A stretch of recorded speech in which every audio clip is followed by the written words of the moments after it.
How does a little upstart movie studio win 29 Oscars in just 18 years while vacuuming billions at the box office? Well, it helps to build the coolest office space in America, complete with a hidden speakeasy, free cereal, and sword fights, and then use it to attract the best computer animators and storytellers in the world.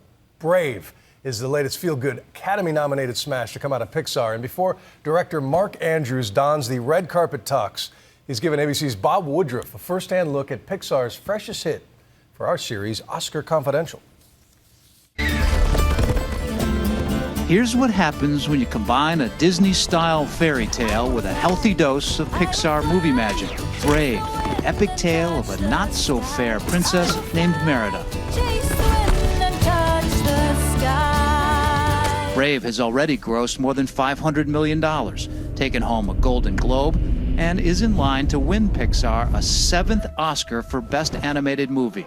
I am Merida, firstborn descendant of Clan Dumbro. Armed with a bow and arrow, Merida is a fiery red-headed lass whose battle is less with rival Scottish clans and more with her mother, who is unhappy that, unlike other Disney princesses, Merida has no intention of marrying a prince.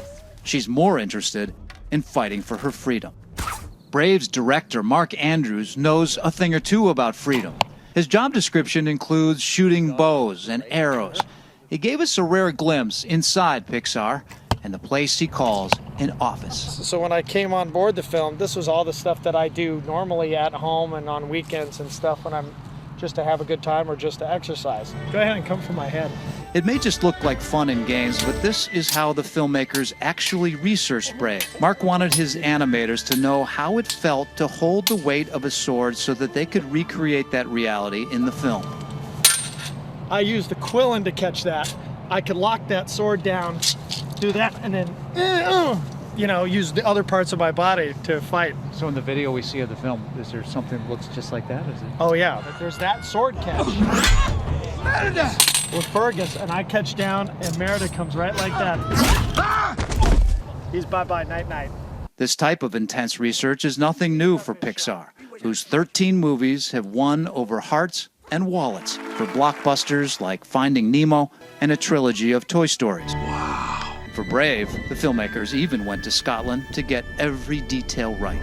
Going to Scotland, to see Scotland, to lie down in the heather, and that's how they get out of the wind, or to see how dark the water is, that changes the person. That's a characteristic. We put that in the film. That helps make this story, those details, real, so an audience wants to be swept away and go to these places, not superficially. But what really stands out in Brave is Merida's fight against her parents' plans to get her married. I don't want to get married. I want to stay single and let my hair flow in the wind. And her curly, fiery red hair. Why red hair? We want to see her in every frame of the film like that. For Pixar, this is also their first fairy tale, movies they've never liked before.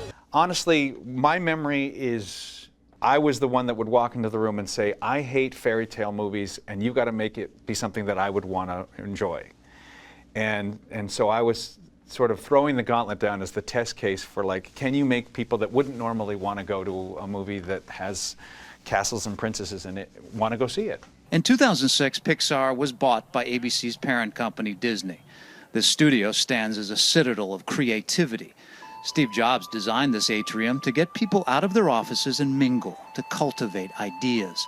Although Pixar has developed incredible software, John Lasseter, the chief creative officer, told Nightline's Bill Weir 2 years ago that their real goal is to be remembered mostly as storytellers. We never wanted the technology to be the thing that people were interested in. It's a story, and it's the characters. In Brave, that old adage may be truer than ever. It's the first Pixar film with a female protagonist. She is a dynamic character. She's always in motion. She's kinetic. And that keys into her teenageness, That's a time of growth and adventure and action, and she's in this transition. Merida has her flaws. We wanted to represent that because you certainly don't just want a movie about a bratty teenager, nor do you want something about a domineering mother. They've got to each give. And that was really hard to fine-tune. A teenager who, in a moment of rebellion, turns her mother into a bear.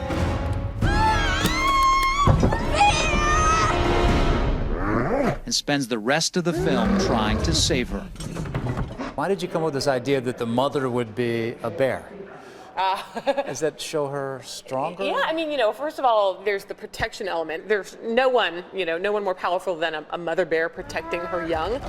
So there's that protectiveness. As they have so many times before, Pixar has pushed creative boundaries as far as they can. And this is where the fantasy begins with a bunch of grown-up kids. For Nightline, I'm Bob Woodruff in Emeryville, California. And you can see how Brave fares on Academy Award night right here on ABC, February 24th. The big show airs. Thanks to Bob.